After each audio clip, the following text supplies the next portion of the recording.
আসসালামু আলাইকুম। রাজনীতি, নির্বাচন এগুলো নিয়ে আমি আসলে কখনো কথা বলতে চাই না। বিশেষ করে ফেসবুক প্ল্যাটফর্মে তো কখনোই না। কিন্তু আজকে মনে হলো যে একটা বিষয় নিয়ে একটু কথা বলি। সেটা হচ্ছে ডাকসু নির্বাচন। আমরা যখন ভার্সিটি স্টুডেন্ট ছিলাম তখন হয়তো আমরা ডাকসু পাই নাই, ডাকসু নির্বাচন হয় নাই। কিন্তু এবার যেটা হচ্ছে যে ডাকসু নির্বাচন হচ্ছে, এটা খুবই ভালো একটা উদ্যোগ। ডাকসু নির্বাচন হওয়া জরুরি, ছাত্র প্রতিনিধি থাকা দরকার। ছাত্র সংসদ অ্যাক্টিভ থাকলে অনেক কিছুর সহজ সমাধান হয় বা অনেক ঝামেলা এড়ানো যায়। বিশেষ করে পলিটিক্যাল পার্টির যে লেজর ভিত্তিক রাজনীতি, সেটা থেকে ক্যাম্পাস অনেকটা নিয়ন্ত্রিত থাকে। তো এইসব প্রেক্ষাপটে আপনার ডাকসু নির্বাচনটা খুবই জরুরি, খুবই ভালো একটা উদ্যোগ। কিন্তু এই ডাকসু নির্বাচনে দেখলাম মানে শিবির, ছাত্রদল, বাম, বাকশাস সহ আরও কয়েকটা প্যানেল থেকে অনেকে নির্বাচন করতেছে। সবাই মোটামুটি লাইমলাইটে আছে এবং হেভিওয়েট প্রার্থী, মানে ওদের প্রচারণা বা ওদের ব্যক্তিত্ব, আচার-আচরণ, রাজনৈতিক প্রেক্ষাপট বা ব্যাকগ্রাউন্ড খুবই ভালো।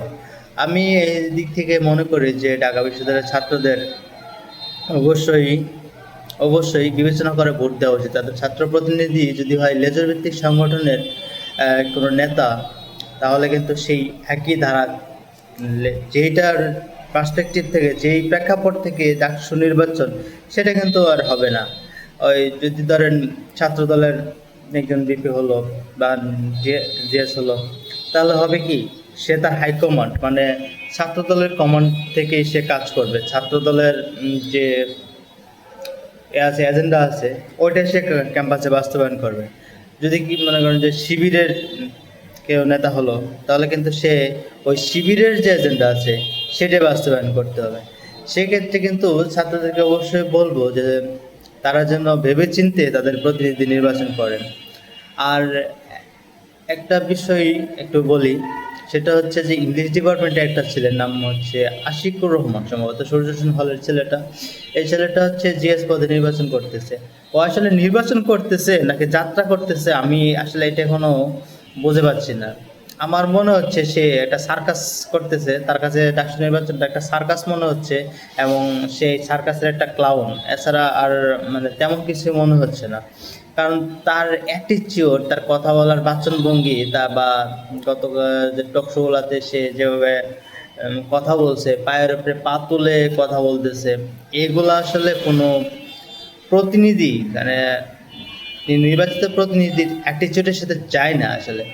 সে যদি নির্বাচিত হয় সে কি করবে, মানে কি না করবে কিছুই আমার মনে হয় না যে সে কিছু করতে পারবে।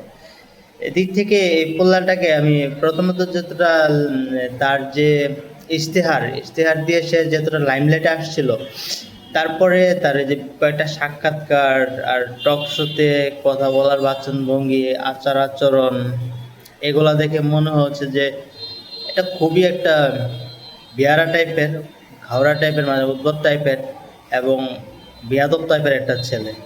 আমার মনে হয় না এই ধরনের কোনো ছেলের প্রতিনিধি হইলে সে ছাত্রদের জন্য বা তার লোকদের জন্য ভালো কিছু করতে পারবে। আসলে আমার মনে হয় যে সে লাইমলাইট আসার জন্য, যে আমার মতো সবাই যেন তাকে চিনে বা তার পরিচয় জানে, এটার জন্য আসলে সে মনে হয় যে রাজনীতি বা নির্বাচনটা করতেছে। এছাড়া আমার আর কোনো মানে তার নির্বাচন করার কোনো উদ্দেশ্য আমার মনে হয় না। যদি সে সত্যিকার অর্থে জিএস পদে নির্বাচিত হওয়ার জন্য নির্বাচন করতো, তাহলে তার অন্তত কথাবার্তা যাই হোক, তার আচরণভঙ্গি বা পেয়ারা টাইপের যে আচার আচরণ, এটা থাকতো না। সে অবশ্যই খুব শালীনভাবে কথা বলতো এবং অভদ্র আচরণগুলো থেকে বিরত থাকতো।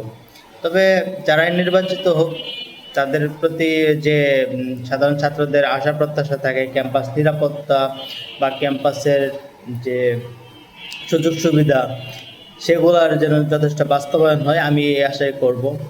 তবে দেখি, সবার জন্য শুভকামনা রইল। ধন্যবাদ সবাইকে।